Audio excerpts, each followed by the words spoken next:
infecciones de transmisión sexual son uno de los problemas más frecuentes y universales de salud pública. Su elevada morbilidad y la posibilidad de secuelas, tanto a medio como a largo plazo, hacen que los profesionales de salud deban tener unos conocimientos básicos, pero suficientes para el correcto manejo de las mismas, tanto en su prevención y abordaje como en el diagnóstico, tratamiento, búsqueda de contactos y seguimiento. La infección por el virus de inmunodeficiencia humana y las ITS están claramente interrelacionadas, compartiendo riesgos, incidencia y mecanismos de transmisión. ¿Ya? Esto fue el consenso de especialistas de la OMS para la infección de infección sexual, HIV-Sida y drepanodosis. Y engloba en realidad el objetivo de esta clase. Las pacientes con enfermedades de transmisión sexual casi nunca van a llegar al especialista. ¿Ya? El que va a ver a las pacientes con enfermedades de transmisión sexual va a ser el médico general. Una, porque el paciente no sabe que tiene enfermedad de transmisión sexual. Y dos, porque es ahí donde más frecuentemente va a tener acceso al paciente. Pocos son los pacientes que tienen acceso a un médico especialista. Y lo peor de todo es que las posibilidades, por el modo como se presenta y dónde se presenta, hace pues que sea el médico general, inclusive de repente ni siquiera el médico general, sino la enfermera, los servicios del técnico, quien esté a cargo del manejo de este paciente. ¿Y por qué te digo eso? Como vas a ver en nuestras diapositivas, estas enfermedades se presentan en poblaciones muy jóvenes, ¿ya? Generalmente personas que están iniciando su vida sexual, y entonces ellas no son pudientes desde el punto de vista económico. Entonces es por eso que ustedes tienen que aprender a reconocer todas las enfermedades que vamos a aprender ahora sobre este tema de infecciones frecuentes. Y realmente las cifras son alarmantes, muy alarmantes, ¿ya? Miren, se dice, esto fue en el 2019, ¿ya?, que cada año se presentan 376 millones de nuevos casos de enfermedades de transmisión sexual, ¿ya? En particular esas cuatro: clamidia, gonorrea, tricomonasis y enfermedades bacterianas. Eso quiere decir, si tú ves el primer punto, que todos los días hay más de 1 millón de habitantes que se infectan por una enfermedad de transmisión sexual. Para que vean lo frecuente que es este problema. ¿Ya? Solo la sífilis causó aproximadamente 200.000 muertes fetales en el año 2010. Y ojo, que no todas las pacientes que tienen sífilis contagian a su bebé de sífilis.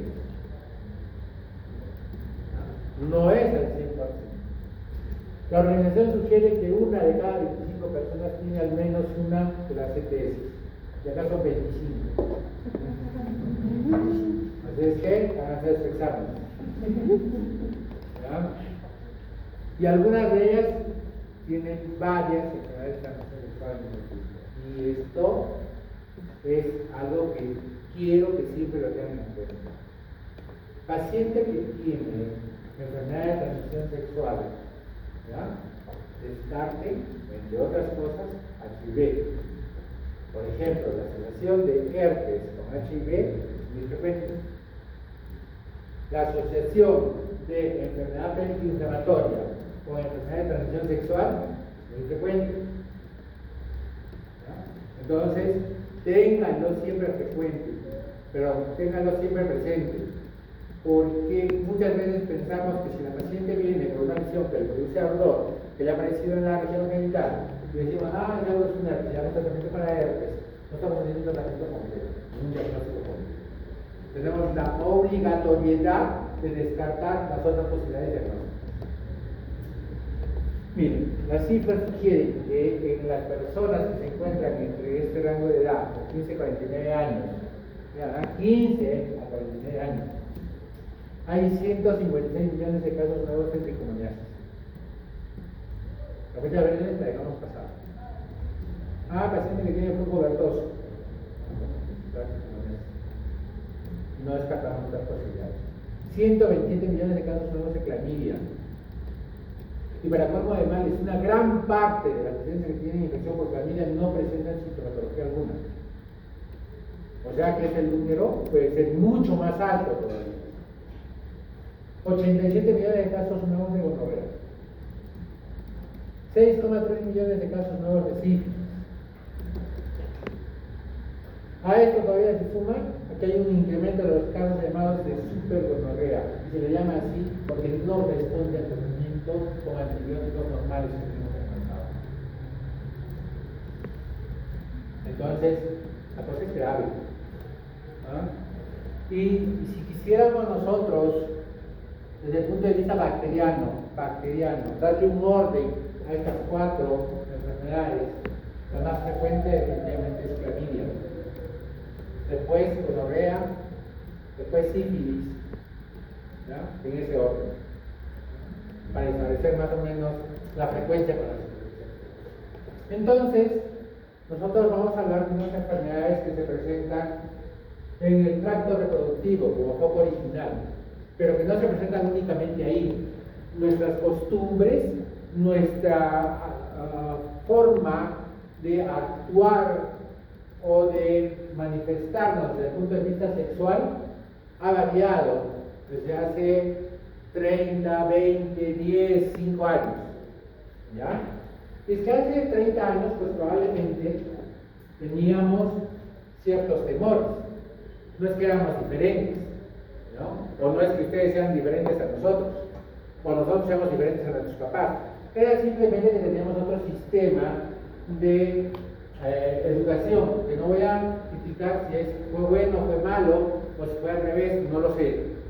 Pero sí ha hecho que esos cambios conductuales hagan que ahora aparezcan enfermedades donde antes no había.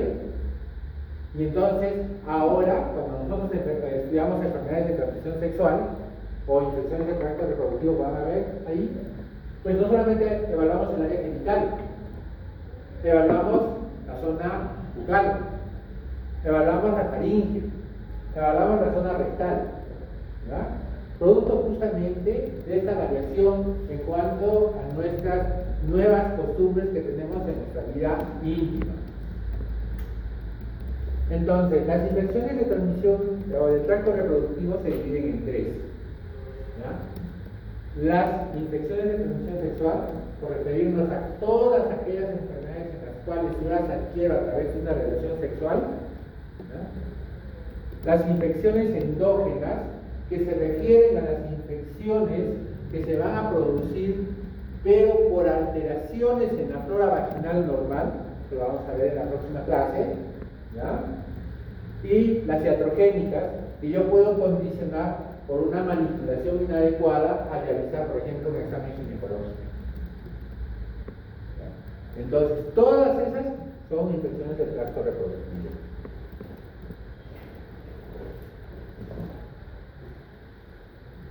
Cuando la OMS hace una clasificación en el año 1983 con un consenso de expertos, establece que aproximadamente 30 son los microorganismos que producen infecciones de transmisión sexual. Esto ha ido variando en cuanto a que han incluido algunos más, algunos menos. Por ejemplo, que es uno de los cuadros que más claro nos presentan los diferentes grupos, es de la Sociedad Española de Ginecología y Obstetricia. Y lo que tú tienes que aprender es que hay 4 grupos bien marcados: aquellos producidos por bacterias, aquellos producidos por virus, aquellos producidos por usuarios y aquellos producidos por parásitos. Y acá falta otro grupo, donde algunos lo encasillan solo, que es la cándida. ¿Ya? Entonces, dentro de las bacterias, pues ya ustedes conocen a la mayoría, ¿no? Treponema, ¿no?, que produce sífilis, Neisseria gonorrea, clamidia con 2 versiones, ¿no? Dependiendo de qué subtipo o qué serotipo es el que produce la infección.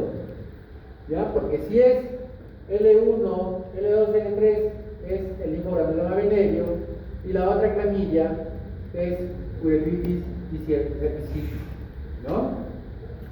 Tenemos el Haemophilus B, que produce chancroide, Klebsiella granulomatosis, que produce granuloma inguinal, Mycoplasma hominis, Ureaplasma urealyticum, que también produce uretritis y aniscitis. El problema con este es que este es un germen que frecuentemente se va a encontrar tanto en el hombre como en la mujer. No nos explicamos por qué algunas veces se vuelve patógeno y por qué otras veces no. Shigella, que ustedes lo han estudiado en el tracto digestivo, también se considera transmisión sexual. Campylobacter, los microorganismos asociados a la fibrosis bacteriana, y acá hay múltiples, ¿ya? Generalmente son anaerobios, son anaerobios facultativos o no, ¿ya? Que están muy relacionados y aparte tienen otro complejo comandados por la Gardnerella. Dentro de los virus tenemos a los más conocidos, al herpes simple, ¿no? Al papilomavirus, al de la hepatitis B y ¿qué me estoy olvidando? Al molusco contagioso, no, pero hay otro que me estoy olvidando por ahí. No recuerdo ahorita. Citomegalovirus. También considerados de enfermedad de transmisión sexual. Entre los protozoarios, el más conocido es la tricomoniasis, pero no es el único. Giardia, por ejemplo, también se considera de transmisión sexual. Y acá lo ha puesto a Candida dentro de este grupo, pero en realidad Candida no pertenece al grupo de protozoos. Y dentro de los parásitos, pues hay dos que son bien conocidos, ¿no es cierto? La sarna y el otro es la pediculosis, ¿no es cierto? O el piojo del área genital, que ya no se quede en el área genital. Y yo les decía que las ITS cobran importancia por sus complicaciones a futuro, ¿ya? No solamente por la enfermedad que producen en ese momento, pues muchas de las enfermedades de transmisión sexual ni siquiera van a poder ser detectadas por la persona que esté infectada, ¿ya? Es el caso, por ejemplo, de sífilis. Muchas pacientes con sífilis no se dan cuenta que se han infectado por sífilis, ¿ya? Es a través de una prueba en la cual sale positiva, digamos, cuando se embaraza, y que se da cuenta que efectivamente tienen infección por sífilis. ¿Y qué es lo que pasa principalmente? En el hombre, generalmente va a producir dolor en el epidídimo, en los testículos, ¿ya? Va a producir estenosis uretral, él nota una disminución del semen en eyaculación y con dolor, puede producir infertilidad, puede producir cáncer de ano o pene, cáncer de papiloma, puede producir demencia. Así es que, si es cierto que por tener sexo te puedes volver loco. En las mujeres, cáncer cervical, partos prematuros, sífilis, por ejemplo, enfermedad pénica inflamatoria, clamidia, gonococo, abortos, citomegalovirus, sífilis, dolor pélvico crónico, infertilidad, esterilidad, embarazo ectópico, infecciones postparto y aumento de la mortalidad materna. Y en los niños, bajo peso al nacer, una mayor mortalidad perinatal, malformaciones congénitas, daño ocular, pulmonar, óseo, neurológico y muerte perinatal. Entonces, las consecuencias son muy serias.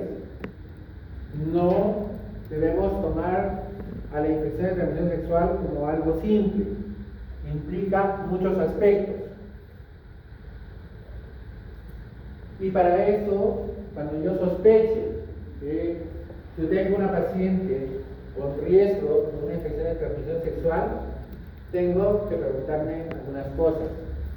Y ahí dice tener menos de 25 años, y es como les decía, la mayor cantidad de pacientes se va a infectar entre los 15 y los 25 años.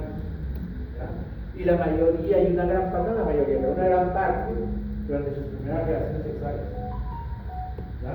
Y esto lo vimos en el PVH, ¿no? Donde estaba el pico de la infección para el PVH, justamente en esta edad, ¿no es cierto? Mantener contacto sexual con personas con una ITS.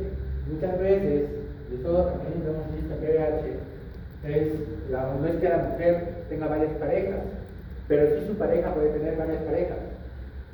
Por eso es que la recomendación de que todas las relaciones sexuales deberían ser con protección, hasta que yo tenga la confianza necesaria como para permitir tener un contacto más íntimo de una persona en la cual me dé la suficiente confianza como para decir que solamente tiene relaciones conmigo.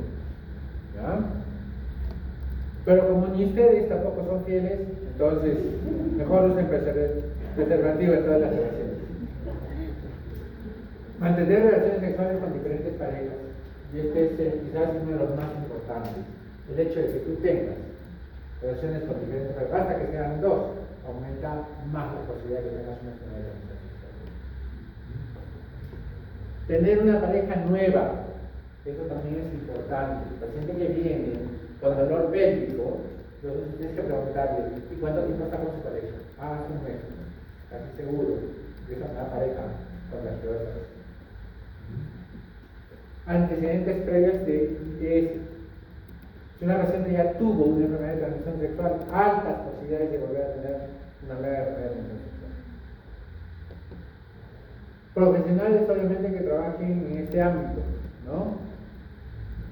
Aparte de la mujer o el varón que se dedica a este tipo de trabajo, ¿qué otros oficios son de alto riesgo para enfermedades de transmisión sexual?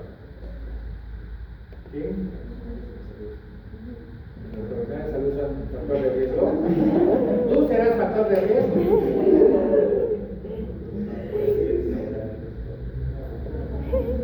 Muy difícil. Bueno, ahí te vamos a dar respuestas. ¿Qué otros oficios? Policías, por ejemplo. ¿Ya? Mineros, ¿no? ¿Por qué? Porque trabajan o son desplazados a otros ambientes donde no están con sus parejas. Y obviamente la posibilidad de que tengan una nueva pareja es más alta que en lugares donde hay parejas más estables. ¿Ya? Con respecto a que se me lastime, los militares, claro, ¿no? Entonces, los varones, ¿no? Hay que tener en cuenta que muchas, ya antes de que se me vaya la idea, muchas de las enfermedades de transmisión sexual que vamos a ver no solamente se transmiten por vía sexual, ¿ya? Y existe la vía hematógena, y ahí va a estar hepatitis B y una serie de enfermedades que las voy a nombrar ahora, y una parte de ellos también infectan al recién nacido, lo hemos visto con HIV, ¿ya? Dentro de ellas sífilis, que es de repente la más grande, pero no es la única, ¿ya?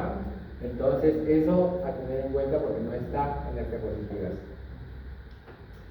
Obviamente, si tú vives en un ambiente donde consumes drogas, y hay drogas de tipo endovenoso, de aplicación endovenosa, ¿no?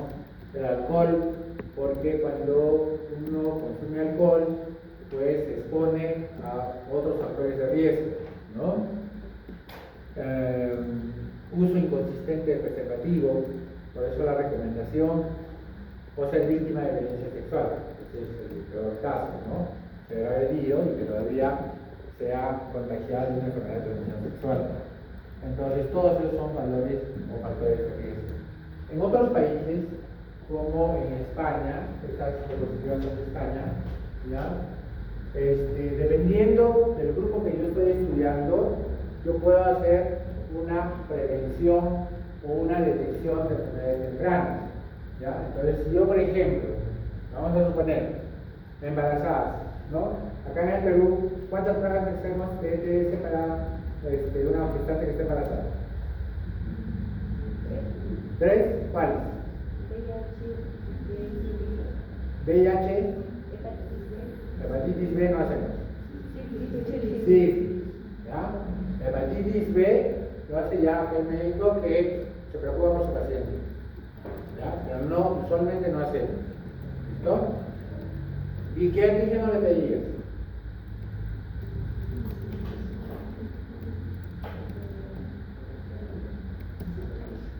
¿Qué le pedí? El S de superficie. ¿Qué más? Core. Además que se activa al final.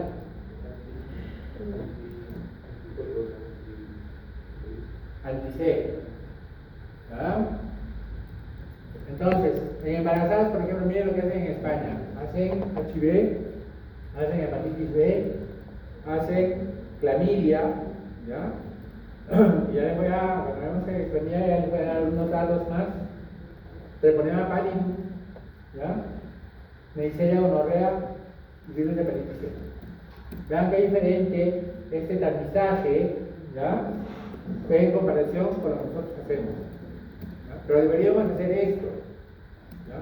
Y si yo en mi población tengo una incidencia mayor de alguna enfermedad de transmisión sexual, pues tengo que pedirle exámenes para esa enfermedad de transmisión sexual.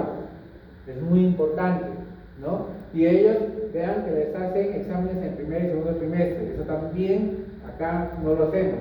Hacemos, por ejemplo, BDRL al inicio del embarazo y no le vuelven a repetir nunca más. Cuando deberían repetirle una prueba después de las 20 y 24 semanas.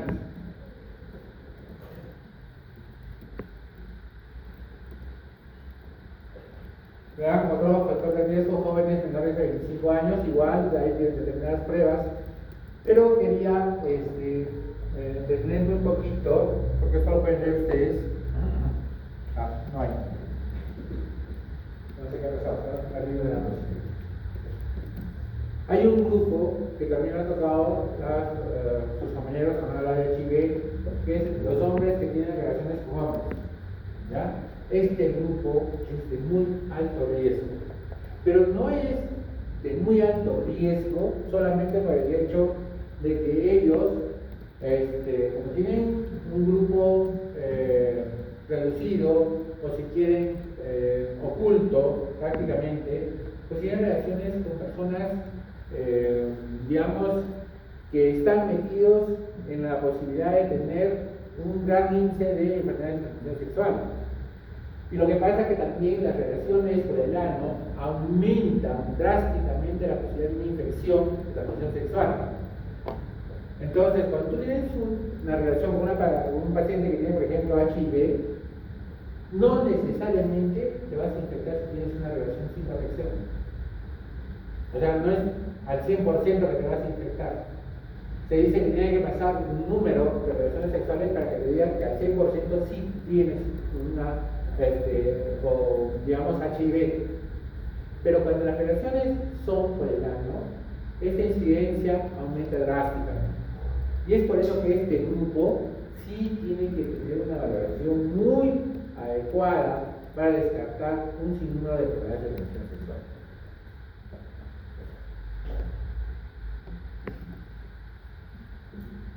El periodo de tiempo lo vamos a ir desarrollando también en cada una de las enfermedades, pero va por ahí. El problema es que es muy variable. Por ejemplo, sífilis puede empezar a aparecer los síntomas a los 2 días de la infección hasta los 90 días. ¿Ya? Entonces ese periodo es muy largo, muy amplio, ¿no? Clamidia, 2 semanas, ¿no? Gonorrea, ¿qué más? Gonorrea más o menos es de 3 a 5 días, ¿ya? Uretritis inespecífica puede aparecer a las 48 horas. Enfermedad inflamatoria pélvica, peor. ¿Ya? No puedo determinar yo hace cuánto tiempo tuvo la relación para decir que eso condicionó la aparición de la enfermedad pélvica inflamatoria, porque recuerden que la enfermedad pélvica inflamatoria no solamente tiene que producir la infección a nivel local, sino que el germen tiene que ascender a través del útero, llegar a las trompas, producir la infección y el daño para que se manifieste la sintomatología. Entonces, en ese sentido es muy variable.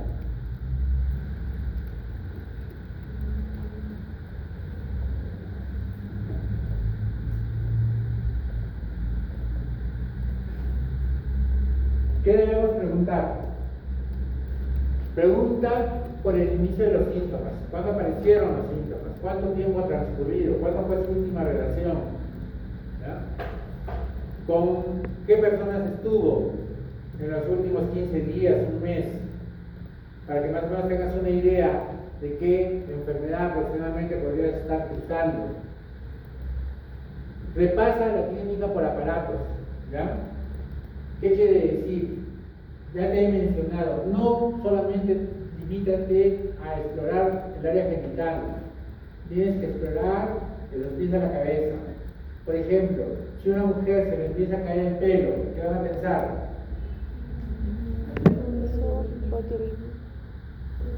De enfermedad de transmisión sexual.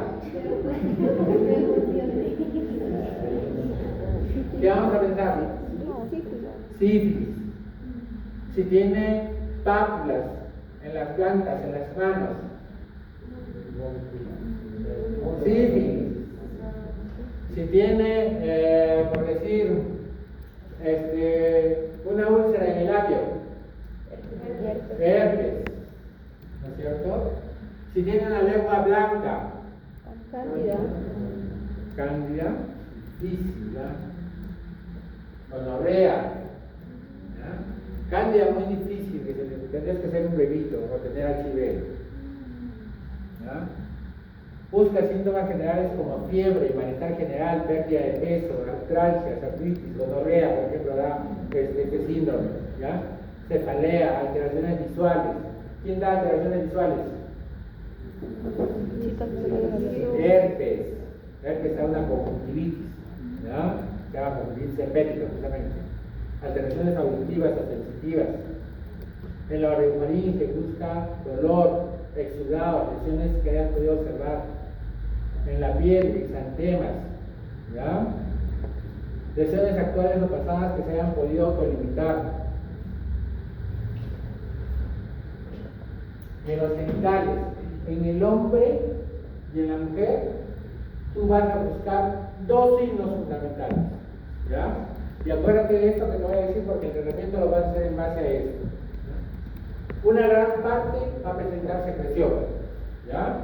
Generalmente en el hombre es más fácil diagnosticar. ¿Por qué? Porque el hombre se levanta a misionar y antes que le salga el orina le sale una gota de pus. Y por eso viene, el doctor sabe que me duele para orinar y en las mañanas me sale pus por el pelo. ¿Ya? Ya tienes el diagnóstico hecho. En la mujer, esto mismo puede ocurrir, ¿ya? Se caracteriza porque la secreción es más abundante, se llama descarga vaginal, pero a veces es difícil de identificar porque la mujer lo confunde con su flujo vaginal normal, no es capaz de identificar que ese flujo sea alterado. Y el otro signo fundamental que vas a encontrar tú es la presencia de úlcera o una lesión, ¿ya? La lesión también va a tener características. Pueden ser únicas, pueden ser múltiples, pueden ser indoloras, pueden ser dolorosas, ¿ya? Tienen un tipo de aparición, un tipo de desaparición. Eso también te va a orientar. De tal manera que vas a ver dentro de poco que las enfermedades de transmisión sexual, por conveniencia, no porque sea así, se han agrupado en aquellas que producen flujo genital y aquellas que producen úlcera, ¿ya? También hay un síndrome doloroso, donde está protegiendo la cabeza con una película inflamatoria, y también hay un síndrome tumoral, que es una que produce tumores, pero que no es muy clara y está asociada obviamente a enfermedad película inflamatoria cuando produce acercos. ¿Ya? ¿Qué más puedes encontrar en la mujer? Aparte del dolor que se presenta en ambos, la mujer puede presentar alteraciones de su menstruación, ¿ya? Sangrados intermenstruales, o menstruaciones con dolor cuando no había, o menstruaciones más abundantes, ¿ya? Y a nivel anal, pues principalmente lo que va a tener es dolor y sangrado por la deposición, ¿ya? Ese es uno de los signos que yo voy a tener en cuenta cuando examine a una paciente con una enfermedad de transmisión sexual. También puede aparecer pus. Al examen físico, como te mostraba, se puede encontrar alteraciones en la cabeza, ¿no? Alteraciones oftalmológicas, alteraciones en la orofaringe, ¿no? Vean que en la orofaringe yo puedo encontrar desde verrugas, leucoplasias, candidiasis, lesiones ulcerativas, sarcoma de Kaposi, ¿no? Y finalmente tengo que buscar adenopatías, ¿ya? Sobre todo en la región inguinal. En la región genital, pues hay que buscar lesiones, tal como les he mencionado. Cutáneas, mucosas, que pueden tener eritema, eczema, pueden ser vesículas, pueden ser úlceras, pueden ser costras, pueden ser verrugas. Hay un sinfín de alteraciones que yo te voy a enseñar ahora a diagnosticar. En el varón, evalúa las características de la secreción uretral, si es turbulenta, si es hemorrágica, cómo está la mucosa. A veces los pacientes tienen dolor en la punta del pene, uno los examina y está prácticamente como si estuviera sangrando, totalmente rojo, ¿ya? En otras ocasiones el pene está completamente rojo, erytematoso e hinchado. ¿Ya qué se llama eso? Balanitis. ¿Qué no causa? ¿Qué no causa? El más frecuente que causa esto es cátedra. Palpen los testículos, ¿ya? Que sea una manera de paso que se van acostumbrando. ¿Ya? Palpen el epidídimo. Busquen sobre todo dolor en ambas zonas. ¿Ya? ¿De qué te sonrojas? ¿No has hecho urología? ¿Ya? En la mujer, observa cómo está la vulva, ¿ya? Observa cómo está el introito, a simple vista observa si hay secreción vaginal o no, si hay enrojecimiento, ¿ya? Observa cómo están las glándulas de Bartolino, muy importante, ¿ya? Y finalmente le pones el espectro y ves cuál es el contenido, y eso te va a dar el diagnóstico de esto. Obviamente no va a estar completo si tú no haces un tacto vaginal y buscas la presencia de dolor en el útero o en los anexos, o quizás la posibilidad de una tumoración en los anexos.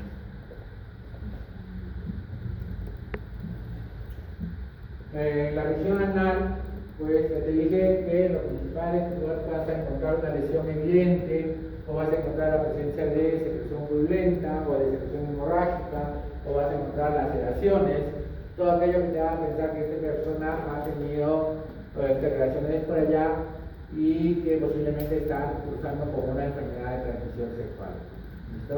El tacto rectal se puede realizar, no da muchos datos a menos que encuentres la presencia de dolor, no da ninguna lesión característica y la posibilidad de que tenga una lesión dentro del margen anal puede estar presente, pero quizás no podamos detectarla, ¿ya? En ese caso, utiliza un espectro anal. Si ves que hay una lesión ahí, puedes utilizar una lámpara de luz fría, ¿ya? Para ver las lesiones y poder obtener una muestra de esa lesión para estudio. Y en personas inmunodeprimidas, ¿no? Especialmente en hombres que tienen sexo con hombres, ¿ya? Con infecciones por el HIV se recomienda realizar una toma de citología anal ante la posibilidad de un cáncer de esa zona. Y esos son todos los sitios donde se presentan las enfermedades de transmisión sexual de forma primaria, tanto en el hombre como en la mujer. Y entonces, no es que yo solamente voy a examinar los genitales externos, tengo que examinar la vagina, el cuello uterino, el útero, las trompas y los ovarios para ver hacia dónde es exterior. Y, como les digo, el resto del organismo no deja o no puede dejar de ser examinado. Y en el varón pasa lo mismo, ¿ya? Desde los testículos, los referentes, el epidídimo, uretra, ¿no? El pene en sí, la región inguinal. Entonces vamos con los síndromes. Entonces, el primer síndrome que vamos a estudiar es el síndrome de flujo vaginal, ¿no? Y obviamente, como su nombre lo indica, es que normalmente la paciente va a tener un flujo que normalmente no tenía, ¿no? Y ya les he dicho cómo es el flujo vaginal en la mujer, ¿no es cierto? Después de la menstruación el flujo es escaso, ¿no? Hasta que va aumentando progresivamente. La secreción es clara, casi transparente, como la clara del huevo, ¿no?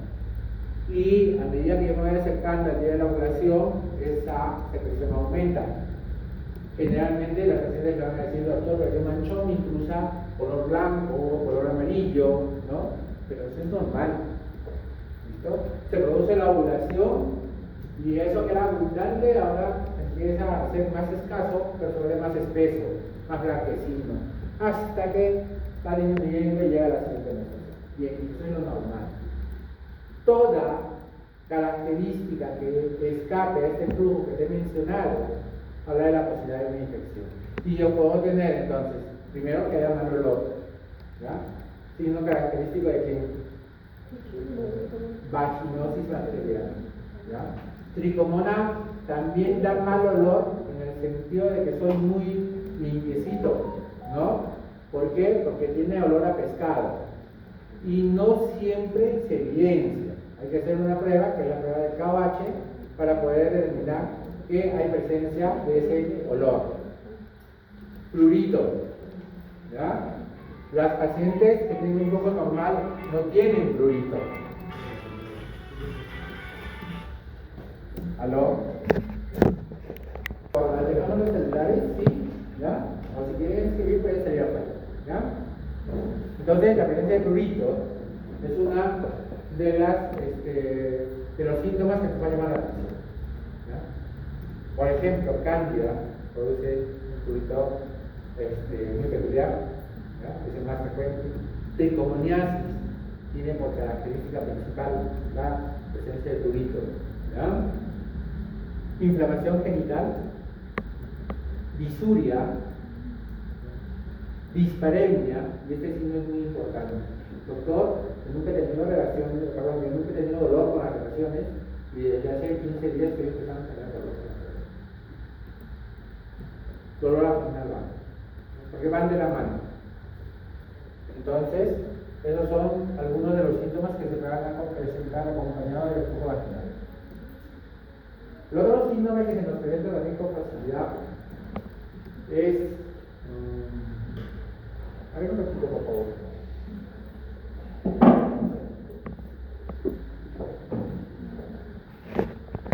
Entonces, cuando yo tengo flujo vaginal, yo voy a pensar en dos posibilidades. El hombre que tiene secreción vaginal y que que tiene secreción por el pene, ¿no? De tipo purulenta o no tan purulenta, va a ser encasillada dentro de un término que se va a conocer con el nombre de uretritis, ¿ya? Y en este caso se denomina uretritis inespecífica, porque la uretritis la puede producir clamidia, la puede producir gonorrea, la puede producir no me acuerdo, hay muchos más, ¿ya? Y entonces yo no puedo hacer diagnóstico, pero para mí solamente ese signo, ¿ya? Me permite encasillarlo dentro de lo que es uretritis inespecífica y por lo tanto yo le puedo iniciar tratamiento. ¿Listo? Y peor, si es que yo estoy en periferia donde yo no puedo hacer de repente ni siquiera un examen directo para buscar gérmenes, ¿no es cierto? Si fuera monococo, ¿qué buscaría? ¿Qué buscaría?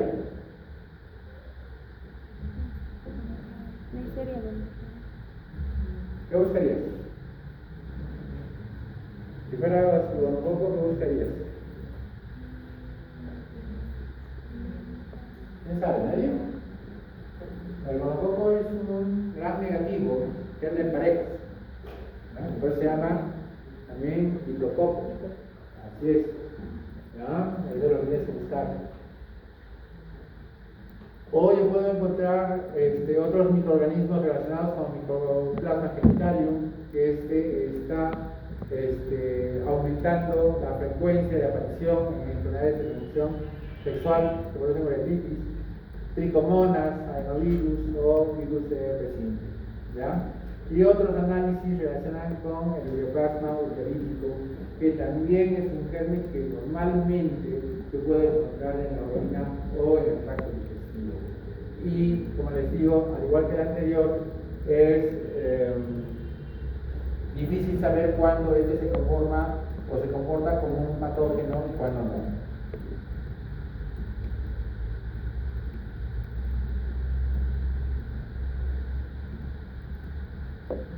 La clínica, tanto de la uretritis como de la cervicitis, la que queda cervix, uterino, ¿cierto?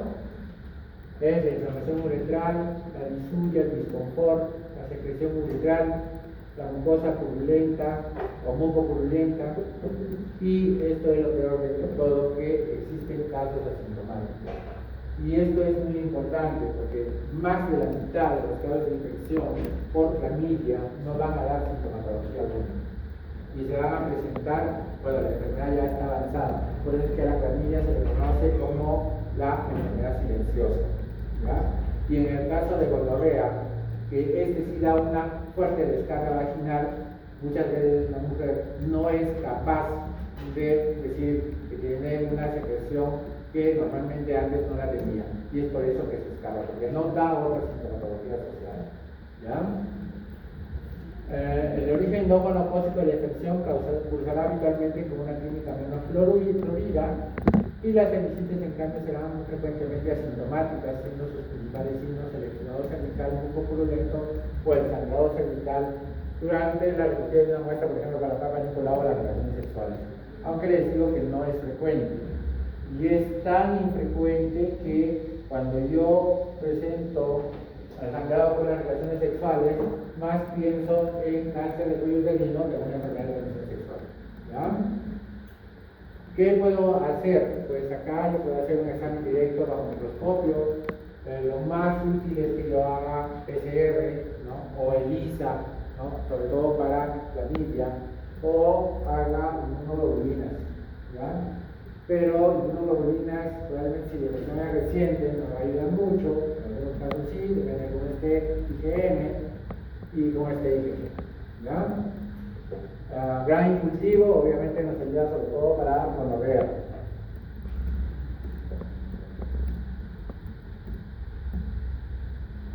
Acá tienen diferentes enfermedades que producen flujo vaginal, ¿ya? Tanto en el hombre como en la mujer. Vamos a ver dentro de poco.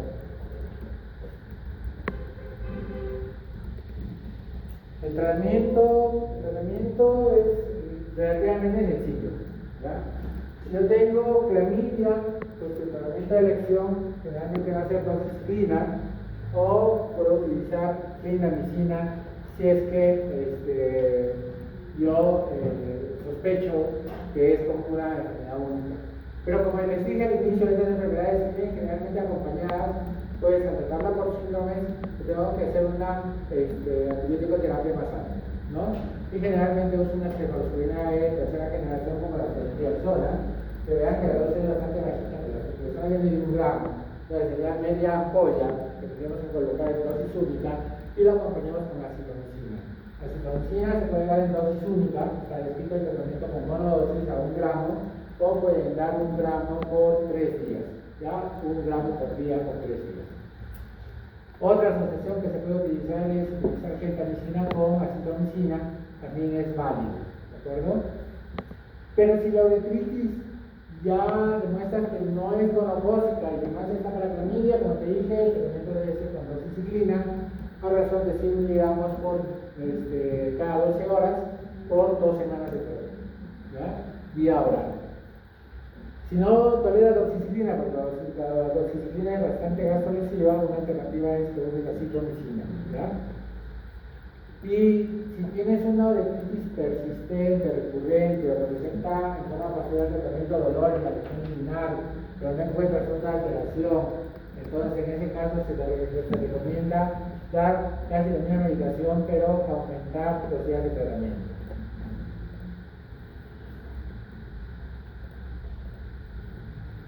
¿Qué otras recomendaciones? Esa es una infección cervical, probablemente sea cándida. ¿Viste quién es?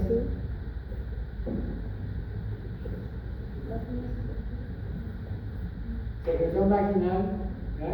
Que produce como burbujitas, ¿no? Una verdosa, ¿quién es este? Tricomonas. Y ven ahí una lesión de sangrante, ¿no es cierto?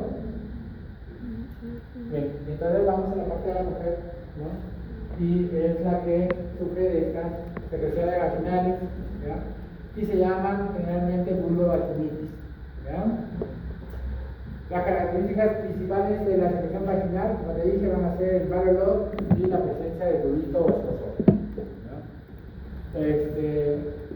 Una parte puede ser asintomática y entre las de causa infecciosa y por orden de frecuencia tendríamos a la vaginosis bacteriana, a la urovaginitis por cándida y a las chikungunyas. La vaginosis bacteriana, como te he explicado, lo vamos a ver también acá, es una alteración de la flora endógena, al igual que la cándida. En realidad no deberían ser consideradas enfermedades de transmisión sexual. Lo que pasa es que estas enfermedades están muy relacionadas a las relaciones sexuales, sea que la aparición, sea que porque tuvo una relación sexual y luego apareció alguno de los síntomas, ¿no? Y por eso lo relacionan con que habría algún tipo de transmisión entre el hombre y la mujer, pero no es así, ¿no? Y obviamente dependiendo del factor etiológico da diferentes tipos de secreción.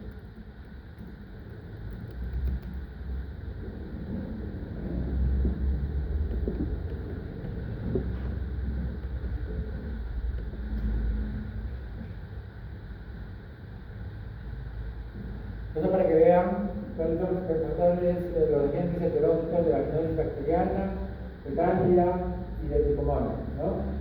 Y lo que quiero que tomen en cuenta acá, miren, todos estos están presentes en la vagina normal, ¿ya?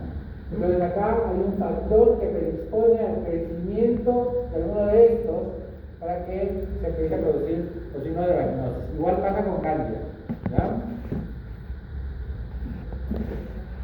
Y si tenemos que hablar, no tengo mucho tiempo, me quedan 11 minutos, entonces que yo voy a resumir.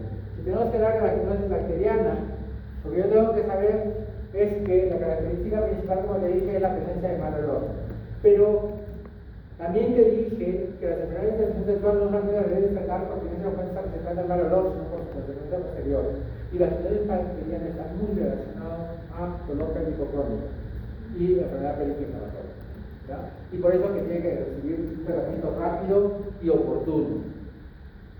En este caso, lo que pasa es que los anaerobios empiezan a crecer y inhiben el crecimiento de los lactobacilos y al crecer pues actúan sobre unas enzimas que se conocen con el nombre de putrescina y cadaverina, y estas enzimas tienen un olor muy peculiar, un olor a podrido, un olor a tejido muerto, a tejido necrosado, ¿ya? Y la paciente va a decirles: doctor, cuando yo tengo relaciones sexuales, ese olor que lo tengo se hace más evidente. ¿Ya? Esa es una de las características principales. Es un flujo homogéneo, generalmente algo parduzco, ¿ya? Pero que nunca lo encuentras así. Que nunca lo encuentras así porque generalmente viene combinado con otro germen, siendo cándida uno de los más frecuentes. ¿Ya? Es de la característica. Y hay muchas formas de hacer el diagnóstico.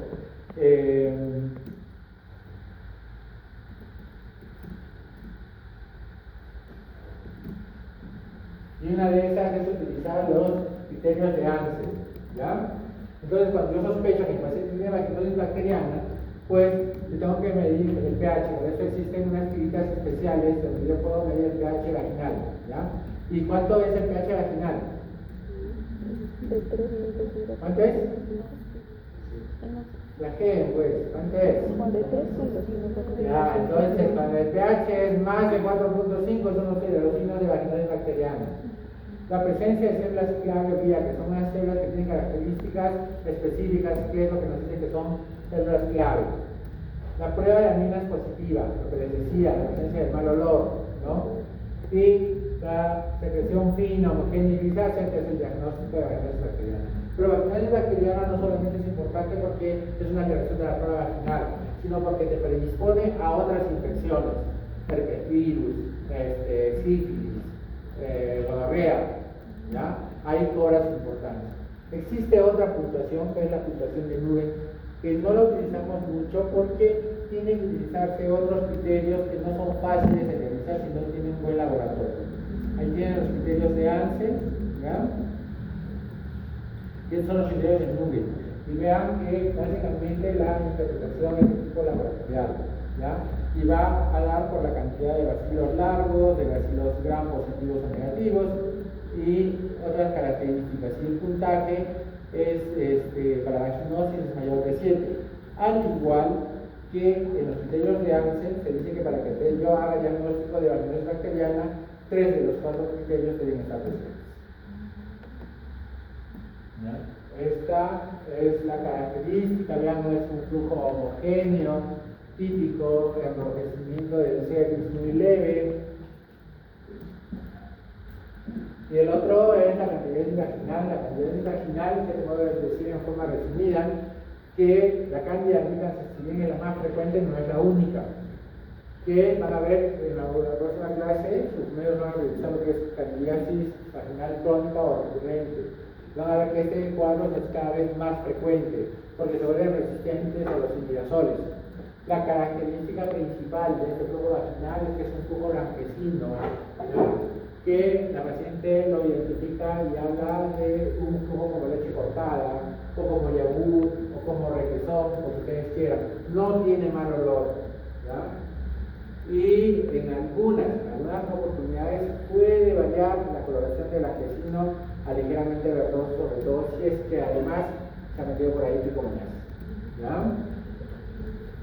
Cuando hablamos de candidiasis crónica, cuando tiene más de 4 episodios en el año. ¿Y cómo se hace el diagnóstico? Pues tú lo llevas a mirándolo se hace el diagnóstico, hablando de vaginosis o de vaginitis. No tiene nada de difícil. Si no puedes, bueno, vas al laboratorio, buscas hifas, pseudohifas y esporas. Y entonces te va a decir no solamente que es candida, sino en qué estadio de la enfermedad está. ¿Ya?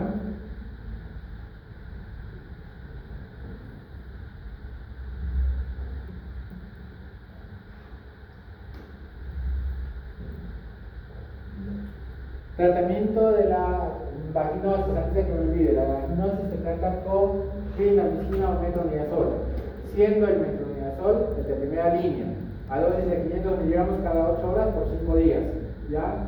Y en el caso de la cándida, pues hay diferentes tipos de tratamiento.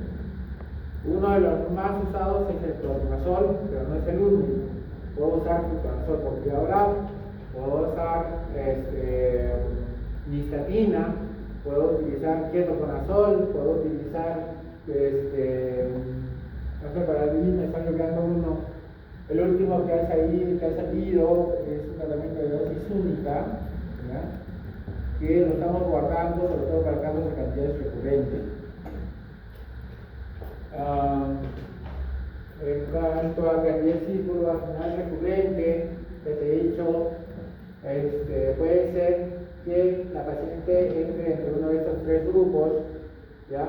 Que nunca haya tenido una infección por cándida, que haya tenido episodios aislados o que tenga episodios frecuentes, ya que es un gran grupo de esos pacientes. Es raro que esta se presente tanto en la premenarquia o en la posmenopausia. Entonces, cuando una paciente te diga que tiene flujo vaginal y esa paciente está ya dejó de menstruar hace 2 años, no vas a pensar pues en primera posibilidad que sea cándida, no lo vas a hacer. Lo más probable es que sea vaginosis por deficiencia estrogénica. 75% de las mujeres tendrán por lo menos un episodio en su vida, ¿ya? Ahí tienen todas las cándidas que existen. El blastoporo levadura es la responsable de la transmisión y colonización asintomática, y las hifas pseudo-hifas constituyen la forma invasiva. Para esto te sirve cuando tú mandas a estudiar y ves qué es lo que está predominando en tu paciente. La biflex está dada por la adherencia, la producción de enzimas y la capacidad de germinación. Y ahí tienes a la cándida, ¿ya? Es bien típica, es bien evidente, y si tú con una espátula, como por ejemplo la que vamos a manipular, nosotros raspamos esas blanquecinas que están adheridas a la pared, puede producirse sangrado. Es otra característica de la cándida, ¿ya? Y esta es la balanitis que se produce en el varón. Lo que pasa es que el varón tiene las relaciones y a los minutos se le va a poner rojo el pene, se le va a hinchar, se lo va a querer cortar y le pica. Le va a decir, doctor, después de que tengo relaciones, me pica el pene. Me salen unos puntitos rojos en la punta. En el caso de tan grave como este se ve así, ¿no? Es una balanitis. En el hombre no se da el medio suficiente para que la cándida sobreviva. Entonces a él, como sin tratamiento, después del baño se le va a quitar. En cambio la mujer sí tiene el medio propicio, que básicamente es la humedad. ¿Ya? Entonces en ella sí sobrevive. En cuanto a tricomonasis vaginal, ¿qué te puedo decir en cuanto a tricomonasis vaginales? Es muy frecuente, ya lo hemos visto que está dentro de las enfermedades más frecuentes de ETS. La característica principal es que la paciente va a referirse con un flujo verdoso, con un ligero olor a pescado, ¿ya? Y además, lo otro que llama la atención es que la paciente va a referir que tiene un prurito intenso, ¿ya? Y entonces ustedes se examinan, observan el flujo verdoso, agarran una gota de ese flujo, le echan suelo fisiológico y lo llevan al microscopio. Y si ven ahí a un corazoncito que se está ahí moviendo, no van a pensar que es amor puro, es la tricomona que está ahí trasladándose, ¿ya? ¿Por qué toma mucha importancia? Porque este también está muy relacionado a herpes, a clamilla y a HIV, ¿ya? Entonces hay que tenerlo muy en cuenta. Y cuando yo lo examino, es posible que yo vea en el cuello una característica muy frecuente, ¿ya? Es el cervix en fresco. Ya a buscar eso justamente, porque ya no tengo tiempo. Entonces la característica, vean la expresión como es típica, no podemos olvidarnos de eso, ¿ya? Y ese es el cervix. El tratamiento para esto también es el metronidazol, no es necesario que se use 500 miligramos, se usa 250 cada 8 horas. Y otra alternativa es el uso del ceftriaxona, ¿ya? Que se usa mañana y noche por 3 días, es mucho mejor tolerado. Y el tratamiento siempre, pero siempre, en este caso se tiene que ser a la pareja, ¿ya? O a las parejas, en este caso. Síndrome de dolor abdominal bajo, esto yo lo voy a desarrollar en una clase posterior que se llama enfermedad inflamatoria. La característica es que la paciente presenta un dolor en el bajo vientre, como tenemos el inicio de una cistitis, pero constante, que no cede, no se acompaña de fiebre, pero es constante. Y si tiene relaciones sexuales, la paciente no puede tener relaciones porque la presencia de dolor es intensa. Y cuando yo le examino a esa paciente, pues el útero, los anexos son muy dolorosos y la movilización cervical es muy dolorosa, ¿ya? De la forma de ser el diagnóstico de enfermedad inflamatoria. No voy a tocar más de este tema, porque como les digo, lo voy a tocar después, y estos son los 4 estadios de la enfermedad inflamatoria. Y esto es lo que pasa si tú no tratas rápidamente enfermedad inflamatoria. ¿Por qué? Porque con las trompas empieza a exudar una secreción purulenta que va a producir después destrucción de la trompa, adherencias del ovario, adherencias del intestino y del epitelo. Al final esta paciente termina con sus trompas obstruidas con un síndrome adherencial severo que va a condenar actualmente más interior pélvico y la vida se convierte en una desgracia por esa mujer. Causa principal de esto, clamidez. El síndrome genital ulcerativo, ya te dije, que se caracteriza por una herida, una lesión en la región genital, que tiene diversas características dependiendo de quién está causando la infección, ¿ya? Acá tienes una diapositiva, ¿ya? Que la obtuve de una guía del Hospital Universitario Torreblanca. Me ha parecido bonito que la tengan ahí porque les permite tener una idea de qué estamos hablando. Les va a servir de guía.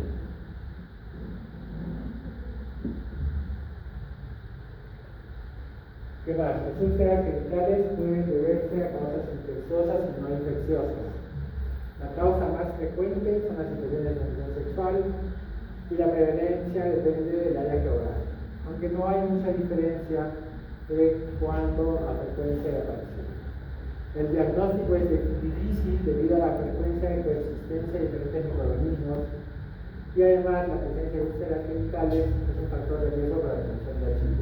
Pero ya hemos visto que el HIV no solamente necesita una herida de este tipo para infectar. Basta las relaciones sexuales, donde se producen microtraumatismos y donde uno se puede infectar por este HIV, cada vez un microtraumatismo. ¿Ya?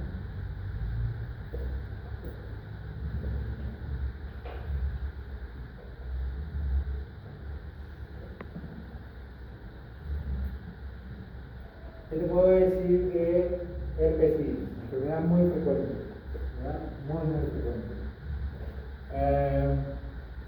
Hay dos tipos. Antiguamente, cuando yo era joven, había un tipo 1 que solo se presentaba en los labios, ¿no es cierto? En la mucosa oral. Y el tipo 2 era propio del área genital. Han transcurrido 30 años y no se puede hacer diferenciación. Y eso ocurre obviamente porque tenemos sexo oral. No hay otra manera de contagiar. El herpes virus solo se contagia por vía sexual. Características del herpes. El herpes tiene una característica muy predominante, que es la presencia de dolor.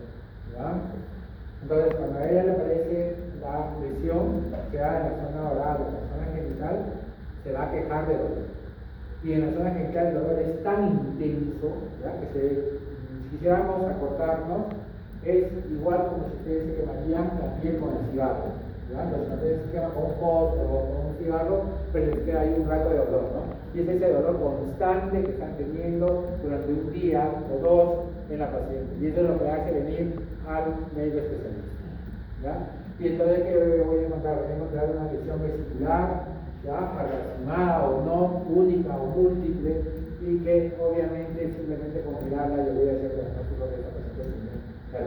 Ya no me interesa si es tipo 1 o tipo 2. Ya les he dicho que la importancia más grande que tiene es que se puede relacionar con la presencia de otras enfermedades de transmisión sexual, siendo HIV una de las más frecuentes. Y por otro lado, la aparición de la lesión rápidamente desaparece y muchas veces la primera aparición no recibe tratamiento por este motivo, ¿no? Ustedes saben que esto da mucha vergüenza y pues pocas veces va al médico. Y el problema está en que tiende a reaparecer. Y son los periodos de recurrencia lo que lleva a la paciente al médico y hacerse tratar, ¿no? Es como cuando tenemos el herpes labial, ¿no es cierto? ¿Qué decimos? Que nos ha besado la araña, ¿cierto? Cuando la araña tiene 2 pies, ¿no? Normalmente, ¿cuántos tiene? Ah, ya. Entonces, no era la araña. Tratamiento. No existe tratamiento que desaparezca el herpes.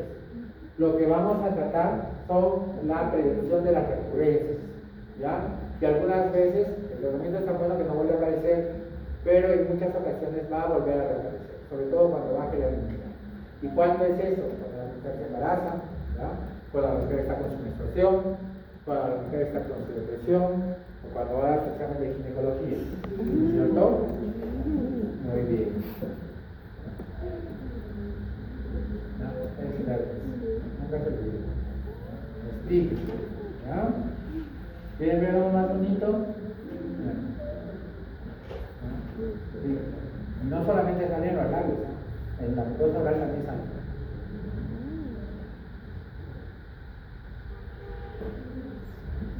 Sífilis.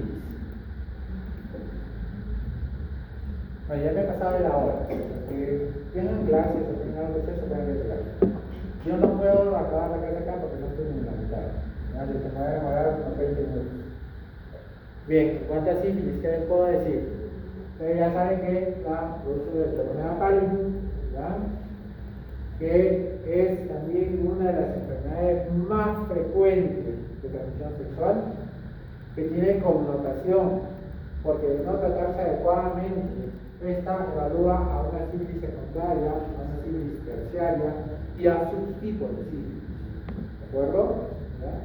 Gracias a Dios hoy ya no se ve casi la sífilis terciaria, pero la sífilis secundaria todavía se ve. ¿Listo? ¿Y por qué no se ve? Porque es frecuente que la paciente en el trayecto de que se infectó haya recibido antibióticos por otro motivo. Y ustedes saben que el tratamiento de primera línea para sífilis es penicilina. ¿Listo?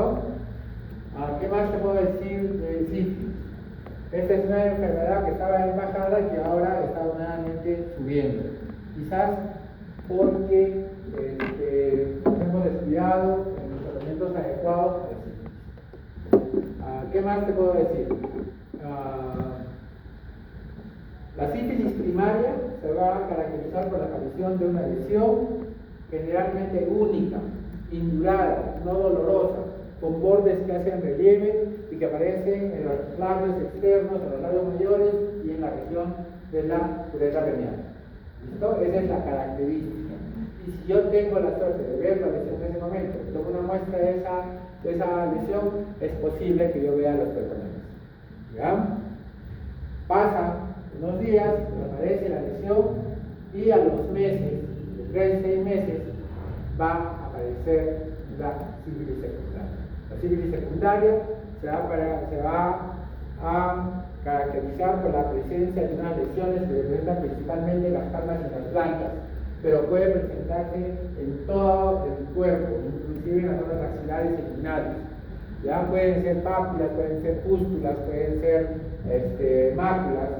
¿Ya? Y cuando yo tengo eso, pues tengo que hacer inmediatamente una prueba de diagnóstico. ¿Listo? Y la sífilis terciaria, que es una enfermedad que va a aparecer muchos años después de la misma infección y que se va a caracterizar por diversas características dependiendo de dónde aparezca. Y puede aparecer en el sistema nervioso central, puede aparecer en el corazón, puede aparecer en los vasos, puede aparecer en el hígado, ¿ya? Y en el hígado también puede aparecer entre la sífilis primaria y la sífilis secundaria, ¿ya? Se llama cirrosis sifilítica.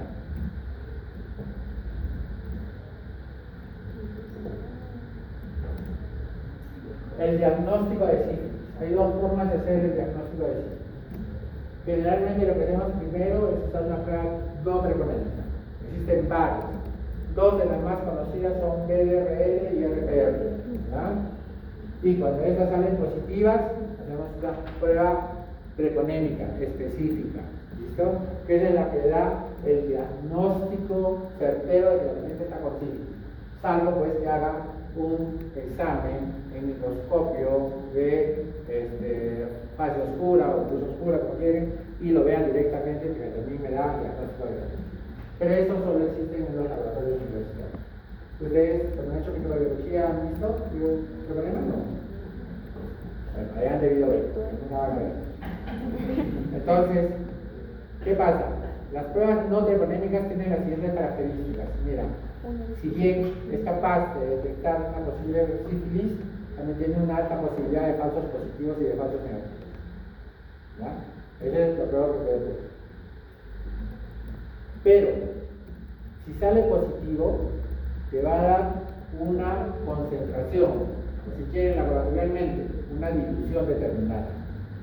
¿Listo? Entonces, después te sale positivo y haces la prueba confirmatoria. Vamos a poner que hacer FDTA. ¿Ya?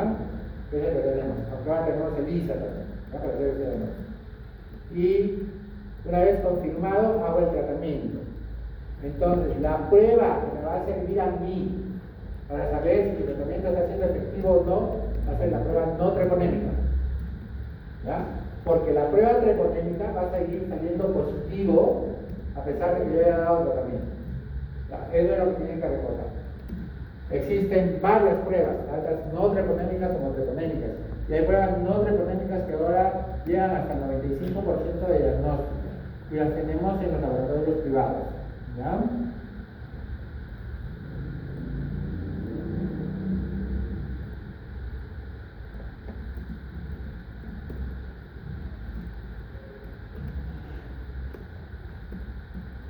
Tratamiento de la sífilis. Ya te dije que el tratamiento de la sífilis es con prednisona gerencia clínica, ya a razón de 2.400.000, dosis única, y se puede agregar un gramo de probenecid, que es un factor que contiene una mayor concentración en el área genital de la penicilina.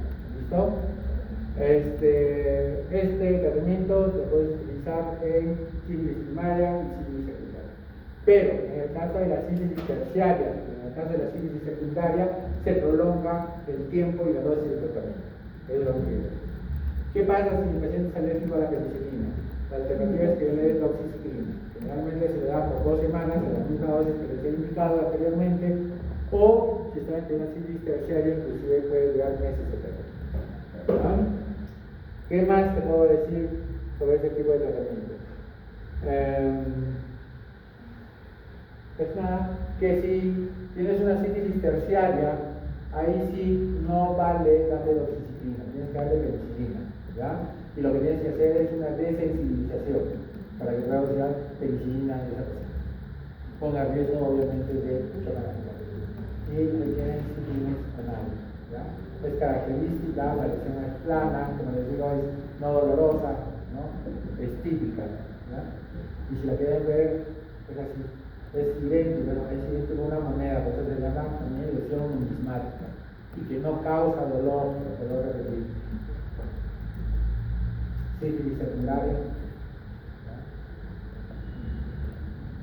Eso es el coma sífilis, es un tipo de sífilis terciaria, donde la mucosa, la piel se ha lesionado, ¿no? Un caso grave. Yo nunca he visto felizmente. Chancroide.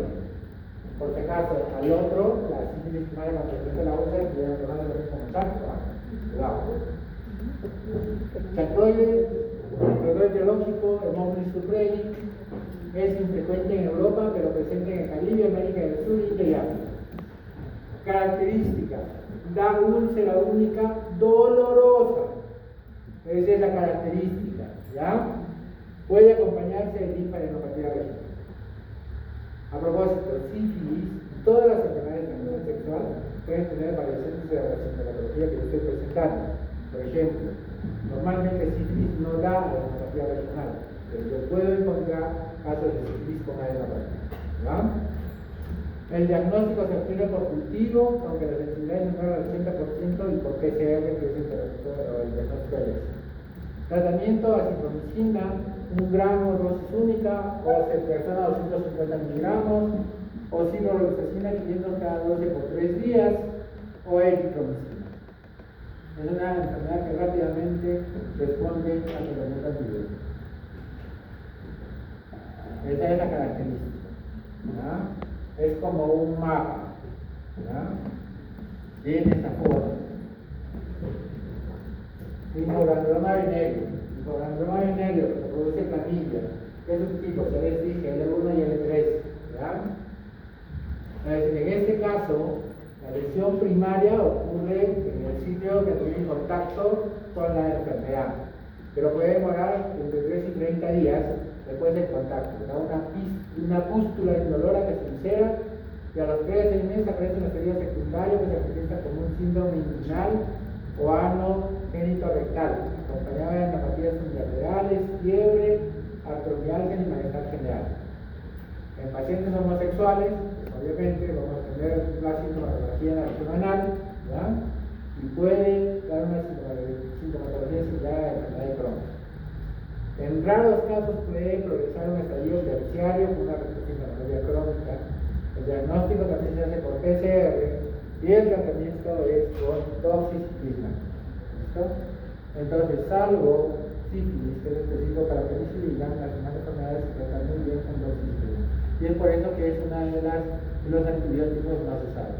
Y como alternativa a la doxiciclina siempre está la acitromicina. Y ahí vean los diferentes estadios, ¿ya?, de esta enfermedad. Granuloma inguinal novenosis. Esta enfermedad sí es especial, se diagnostica frecuentemente muy poco, ¿ya? Pero se caracteriza porque produce lesiones progresivas, ulceradas, sangrantes, indoloras y sin adenopatía regional. Y como tú puedes ver, tú observas todas esas lesiones y te puedes ir dando cuenta que existen varios tipos de novenosis, ¿ya? Tal es así que se le ha clasificado inclusive como una enfermedad con subtipos bien marcados y evidentes, ¿ya? El tratamiento también es con acitromicina o con doxiciclina. Como dije que todo entra por la lista, ¿ya? A esta se le conoce como úlcera, a lo estoy dando clases, me voy a tomar unos 20 minutos. 20 minutos, ¿ya? Ya, en 20 minutos.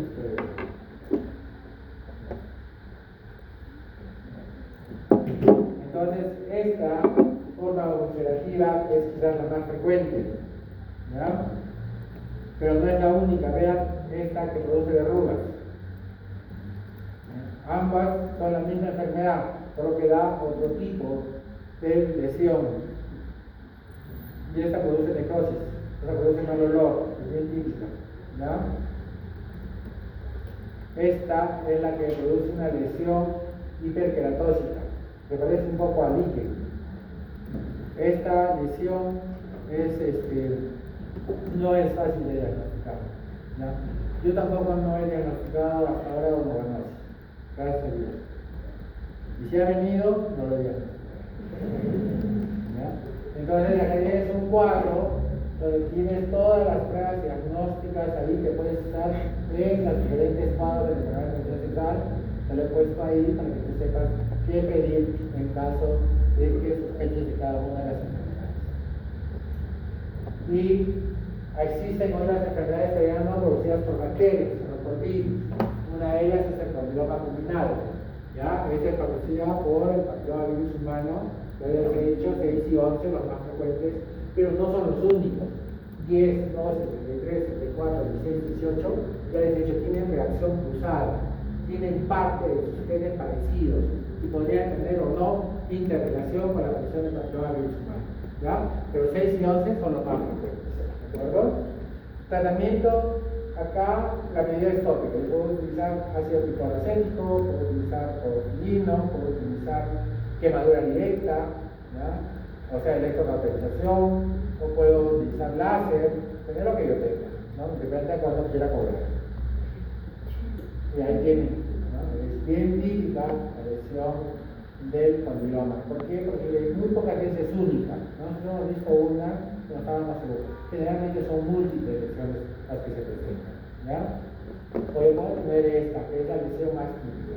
Y esto es lo que van a encontrar también en el sexo femenino. Ustedes han visto el coliflor, la brócoli, ¿no? Es idéntica. Es idéntica a esa superficie. Y lo que yo tengo que hacer es tratar esta lesión y investigar. En este caso, nosotros investigaremos las enfermedades de transmisión sexual como les hemos nombrado, si no, además, debo descartar lesiones en el colibrí. ¿Ya? Con globos en la presión oral. ¿Ya? Y hay que hacer, obviamente, diagnóstico con otro tipo de verduras que se presentan aquí. Molusco contagioso. ¿Qué te puedo decir de molusco contagioso? De todas las enfermedades de transmisión sexual, quizás esta sea la más benigna, porque más allá de las lesiones no produce ninguna otra reacción. Y las características de las lesiones son típicas, que son las lesiones perladas, ¿ya? Que generalmente son múltiples y que tienen una depresión en el centro, como un cráter, ¿ya? En ese centro, si tuviera la posibilidad de investigar el virus, yo lo puedo identificar con una muestra de celular, ¿ya? Es un poxvirus, no tiene tratamiento, ¿ya? Pero a la fecha se intentan muchos tratamientos, ¿ya? Y similares a los que se han nombrado para la papiloma pulmonar, inclusive el clorofilino, ¿ya? A algunas va a responder o no, a la mayoría se le va a autolimitar y más o menos en un lapso de entre 3 y 2 años, entre 3 meses y 2 años va a desaparecer espontáneamente, con o sin tratamiento. Uno de los tratamientos más efectivos es el láser, ¿ya? Pero produce tatuaje y por lo tanto la mujer se va a sentir incómoda que darle marcas en esas zonas, ¿ya? Ese es el molusco contagioso. Es bien típico que la lista molusco contagioso no se olvida nunca, ¿ya? Aunque no creo que se olviden después de esto. Y yo creo que hasta ahí, ¿ya? Me falta la parasitosis. Solamente saber de la parasitosis que hay dos, ¿no? La que la produce el Tidus pubis y la que produce el Streptococcus KB. Ambas dan sintomatología parecida. Ambas dan producto caracterizado. La lesión se puede presentar no solamente en la zona genital, sino en todo el cuerpo. Y en todas las zonas se opera principalmente pelos, es decir, que puedes tener en las pestañas, en las cejas, ¿no? En la región axilar y obviamente todo se vuelve incómodo. El prurito es el signo principal de acá porque puede haber como complicaciones una reacción alérgica. ¿Ya? Que vean cómo la germen está presente también en las pestañas, ¿no? No me pregunten qué ha hecho, se me ha hecho que puede ser. Y esto es que oye, voy a hacer el segundo. Ajá, perfecto. ¿Ya? va a desarnar, puede que no hay acá, se llama esclerosis escandinava, es muy maligna, ¿ya? Trae consecuencias muy serias, ¿ya? Y la última era de hepatitis. ¿Qué les puedo decir sobre hepatitis?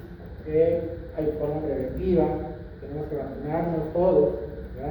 Igual que VIH, tienen que vacunarse contra hepatitis B, más ustedes que trabajan en salud, ¿ya? Es así, podría estar relacionado con los médicos. ¿Qué más? Saber que los casos graves son pocos, pero cuando son persistentes pueden llevarnos a un cáncer de hepático, ¿no? Un hepatocarcinoma. La mayoría se autolimitan, aunque estés sin vacuna, ¿no? Muy bien, jóvenes, hasta ahí su clase de biología.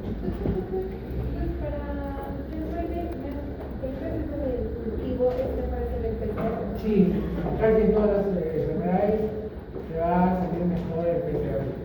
Y para una vaginosis ¿Vaginosis bacteriana? ¿Entiendes que puede ser por falta de estrógenos también? No. Lo que pasa es que la vaginosis es la presencia de genes que normalmente están en la vagina. Cuando hay un hipoestrogenismo, crece, pero los pocos que hay, ¿verdad? Entonces, el tratamiento ahí no va a ser tanto el metronidazol, sino mejorar el equilibrio vaginal para que se crezca la vagina. Por eso le llaman estrógenos. ¿Y se puede diferenciar, o sea, una guía para diferenciar si es por estrógeno? ¿En qué sentido? Por ejemplo, una sintomatología que así es por presencia de estrógeno. La vagina seca, algo así, ¿no? Lo que pasa es que ambas van a venir por secreción con malolor. Y en ambas, tú vas a decir, aparece la vaginosis. Pero una está en su vida reproductiva y la otra es en su menopausia. Entonces vas a priorizar